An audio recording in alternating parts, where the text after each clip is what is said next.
Well, thank you. I'm joined by not only Joanna, but my counterpart at Imperial County, Ralph Cordova. You'll recall we were here in September under public comment, and we asked you to hold such a workshop. I think we asked for a hearing, but we're glad that you acted with such a dispatch. And we'll try and be brisk. We benefited from hearing from the first panel, and we won't tie you up any longer than we have to. And if you want to ask questions, please do. So what is it we're trying to do at the Salton Sea?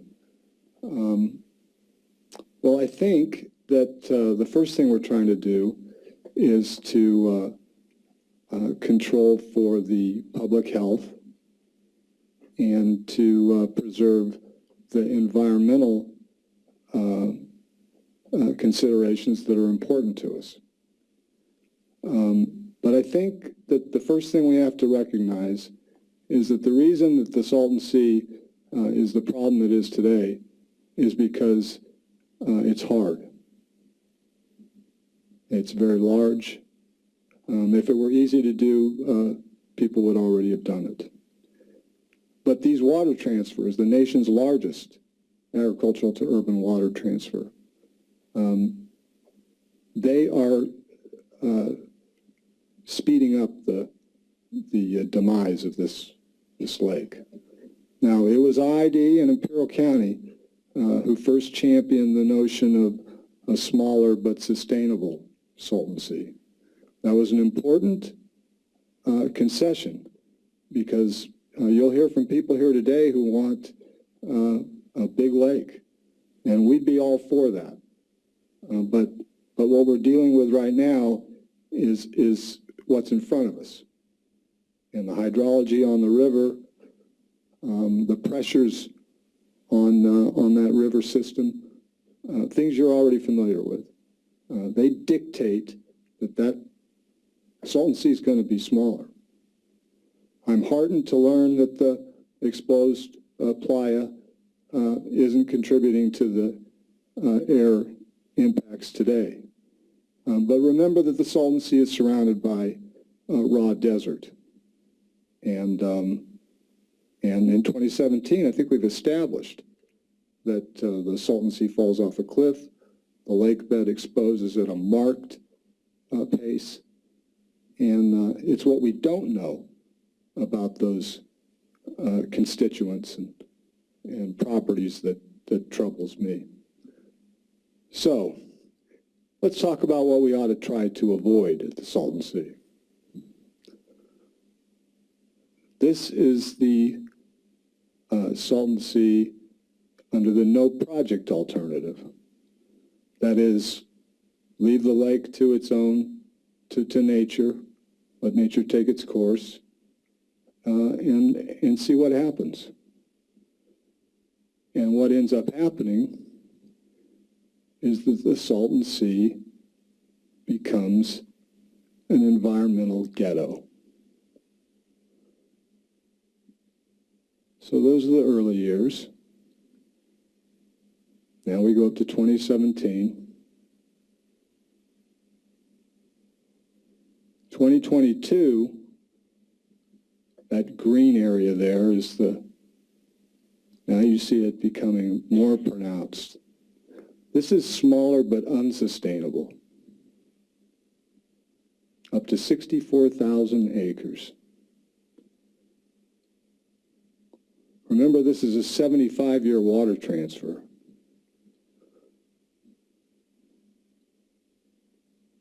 So we top out just under 75,000 acres. Remember when we were here before you in March that Michael Cohen suggested that's a pretty conservative figure.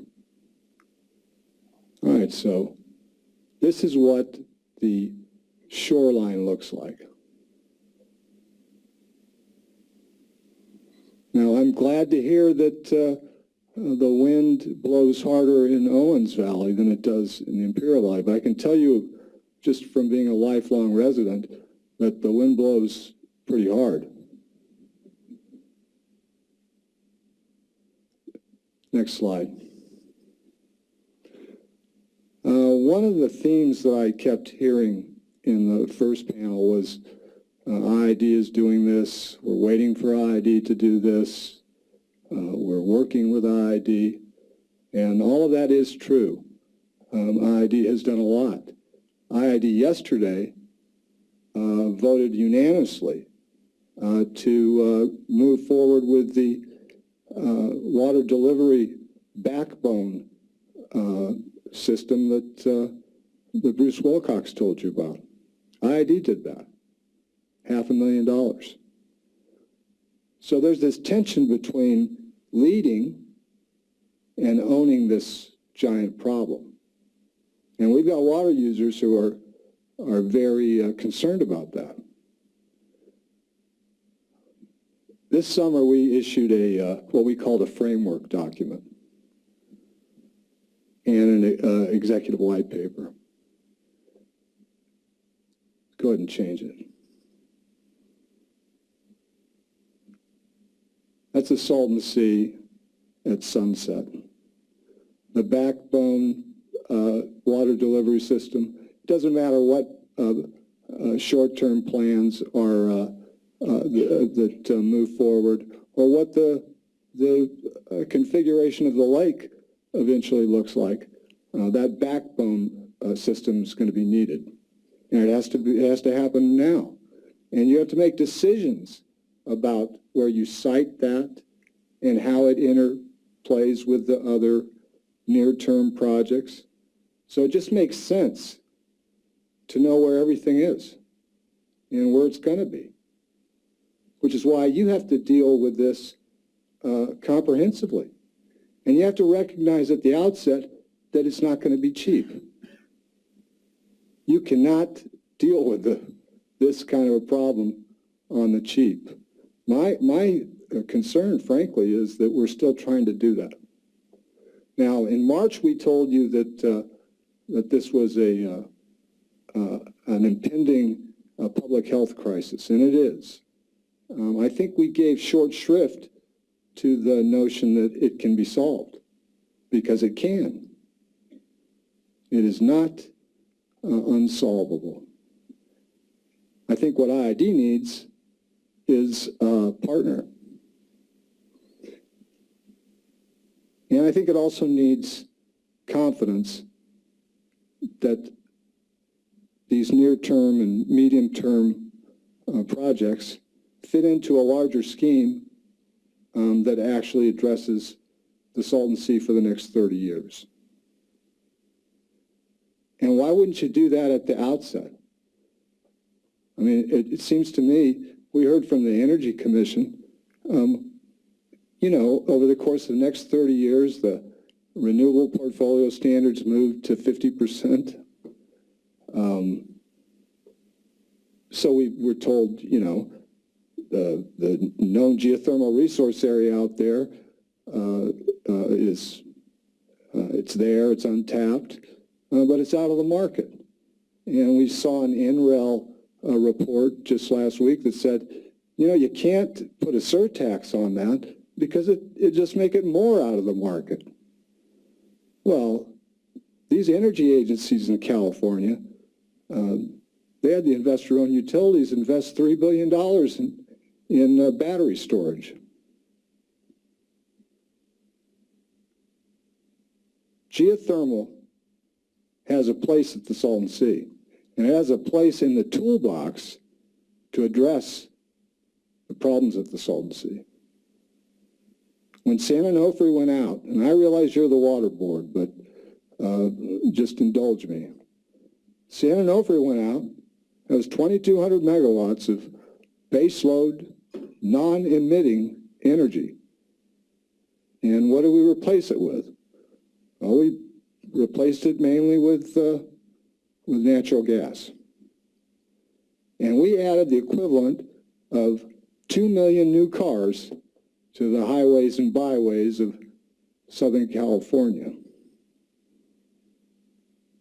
Salton Sea ought to be the climate change proving grounds for California.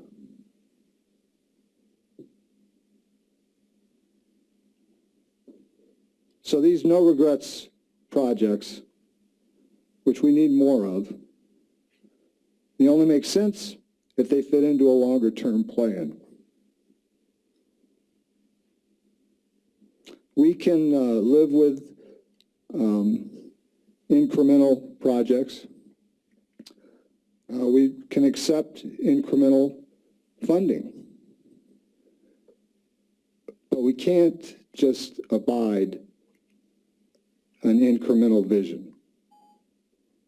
So it's the vision thing that we're short on. Siri's going to need to put in a blue card. I just wanted to point out I work alone to the...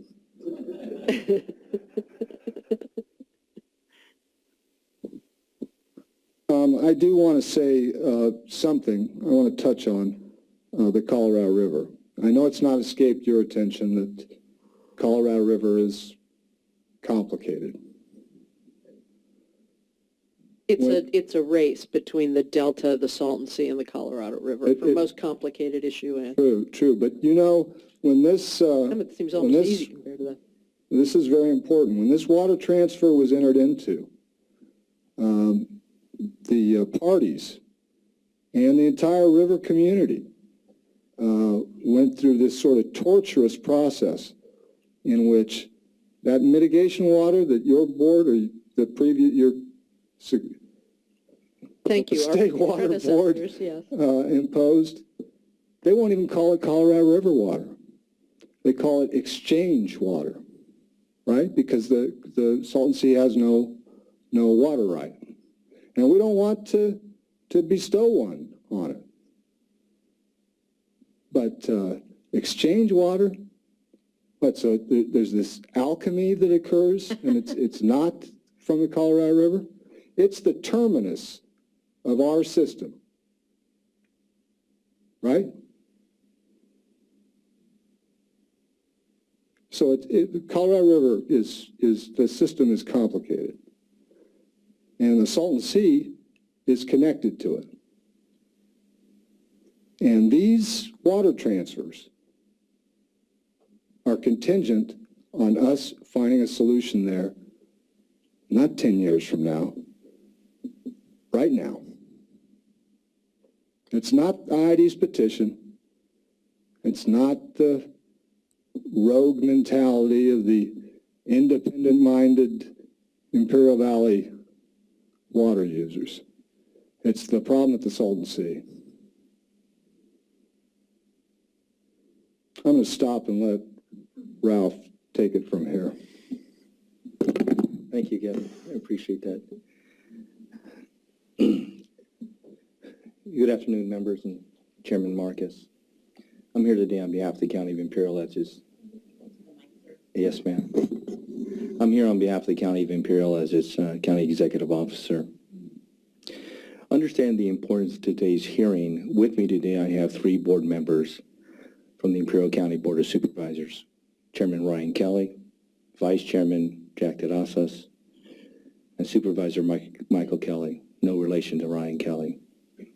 You know, as I sit here and I listen to Kevin, I can't help but reflect on the March 18th hearing before this board. And I think back about the number of people that testified, the passion of their testimony, and the ultimate request made of this board at that time to act, to take action, to exercise this board's continuing authority to protect the health and welfare of the residents of Imperial County and Riverside County, quite frankly, by ordering the development of a plan of mitigation measures to address the unavoidable, the certain exposed ply at the sea. Whatever that plan ends up being, because we had some discussion about whether or not there's an impact here, and notwithstanding what was said, the county and the IID, when we settled the lawsuit, the huge lawsuit, the monumental lawsuit between the county and the IID and the QSA, we agreed to work on an air mitigation plan for the sea. We've been doing that for some time now. It's just not that easy. It is complicated, and there will be impacts. It's clear that this board listened to the testimony and the critical message that day from that testimony. that without action, not only will there be an environmental catastrophe, but a public health tragedy. Simply cannot happen. In scheduling this hearing, it's clear that this board is taking this matter seriously, and we truly do appreciate that. Many times being down in Imperial County in the southeast corner of California, we're forgotten by people in Sacramento. At least that's what I believe at times. This board has not forgotten us, and we really do appreciate that. At the same time, as stated earlier, the administration is committed to the Salton Sea. That's very clear, demonstrated in part by the formation of the task force and the appointment of the Assistant Secretary, Mr. Bruce Wilcox. Again, we appreciate that. Well, I certainly appreciate the efforts being made to date by the assistant, including his efforts to implement dust suppression and habitat projects. Unfortunately, these projects don't address the entire problem soon to face the Salton Sea and Imperial Valley. They expected 35,000 acres of exposed playa land by 2022. Sea is huge, we all know that. More than 370 square miles. And to put it in perspective, the infamous Owens Lake is a mere 108 square miles. The impact could be devastating. The projects identified in the pipeline, at least that I understand, through 2020 are expected to cover less than 4,000 acres. There's a gap, or as someone said earlier, a gulf, if you will.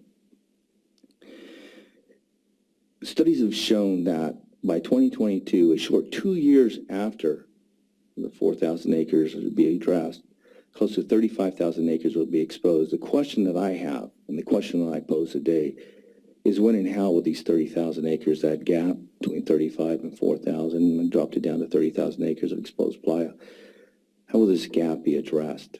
How will it be mitigated? We need that answer. Without a doubt, action, not activity, must be taken to address these certain air impacts. We can't wait 14 years again. Simply cannot. And I hope I don't butcher his name, but I believe it's Mr. Whitcomb. Mr. Whitcomb stated earlier in his presentation, and two things rang out to me in that entire presentation. It was a great presentation. But under the lessons learned from windblown PM10 experiences, two things rang out to me. Implementing mitigation quickly to protect public health is critical. And the next one, the development of long-term plans to define the scope of mitigation and cost is essential. Critical and essential. Absolutely. And while there's been recent activity, we just got the list yesterday of the naming and forming of the work groups, I can appreciate that activity, but it really isn't action. I agree that we're very late in the planning process. We really are, 14 years down the road. Action is necessary in the near term to address the near-term impacts. We all know that.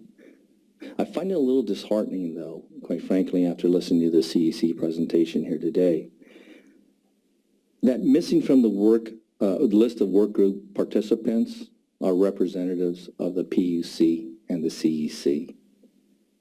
They're absent. They ought, no, you know what, they must be included. Mr. Johnson pointed out in his presentation the work of Imperial County, and we're very proud of it. The work in our renewable energy update of our general plan. I mean, that demonstrates the county's commitment to renewable energy in Imperial County and at the sea, quite frankly. Thinking for a second at the handout that was given to us earlier, there is no identified group or work group, if you will, with respect to renewable energy development at the sea. There ought to be. There really should be. If we can go to the next slide. Or the one before this one. Yeah. You know, I know you've seen this before. We brought it to your attention a couple of other times. I look at this and I think to myself, certainly this is the last thing that anyone wants to see the Imperial Valley become, an Owens Valley of the past. I'm encouraged that the Owens Valley is getting better, and they seek to, I believe they're going to be in attainment by the end of 2017. That's fantastic. We don't want to be the Owens Valley of the past. No. At one time, Owens Valley was our nation's largest dust pollution problem. Imperial Valley doesn't want to be that. Imperial County and its residents deserve better. It's clear that not addressing the Salton Sea air quality issues will devastate the health of the Imperial Valley community, which already has the lowest access rate to medical care in California and the highest rate of asthma in children in the state. I'm not proud of that, not at all. And neither is our board of supervisors. Add to that the highest unemployment rate in the state and at times the nation. It's a bad recipe. It's a recipe for disaster. I appreciate and am encouraged by the comments of Senator Wessel and Assemblyman Garcia today, that both stated unequivocally the health of Imperial, that they support the restoration of the sea and the state's commitment to the sea. They both get it. They really do. We like that, and we agree. And even more so, Assemblyman Garcia, and I hope this comes true, I'm encouraged with his statements that the upcoming budget should include something for the Salton Sea. It must include something for the Salton Sea. Can we go to the next slide, please? This here is what Imperial County is today. This is what Imperial County residents deserve. This is what it looks like. Quite frankly, it's a beautiful place. I also was born and raised in Imperial County, as you probably guessed already. And last, it's only with your assistance and the exercise of your continuing authority that this will all happen. Be the solution. Thank you. Just to wrap up, I hope we haven't gone over our time yet. Well, we have not. Well, I'll take care of that. Looking at the number, yeah. The first panel went long. I want to say this. I should have pointed it out before when I touched on the Colorado River. There's a recognition among the Section 5 contractors and I think the river community, upper and lower basin, that the Salton Sea is a vexing public policy problem, but it's also a problem for the river. And that was not true. Interesting. It wasn't true until recently. I think that they're not only afraid that it somehow imperils the water transfer, but I think that they get that the Salton Sea is just too big. And it isn't. No matter what they figure they'll call it, it's not exchange water. It's the water coming off our farms and fields. Now, Bruce Wilcox spent a long time working for IID. I think he's very capable. I'm glad that he was named. But it's in all our interests for him to succeed. And I'm concerned he won't be able to if he doesn't have sufficient help. And it won't come from committees. I would have hoped we'd have moved past the committees by now. What he needs are corollaries, people with authority, people with decision making, people with a budget. So we want to help him, and we want to make sure, Joanna, we want to make sure that this is not the smaller but unsustainable model for the Salton Sea. Because if we don't have a fixed notion, not a process, not a consensus-based solution, but a vision of what the Salton Sea looks like and how we deal with a smaller body of water, then we're simply chasing after the wind. And we have an opportunity to actually get ahead of it. And so I implore your board, I thank you for the leadership you've shown to date. I don't have to ask you to stay with this because the governor's already charged you with that, right? Well, good for him. And I hope he stays with it too. Thanks very much. Thank you very much, and thank you for bringing it to us.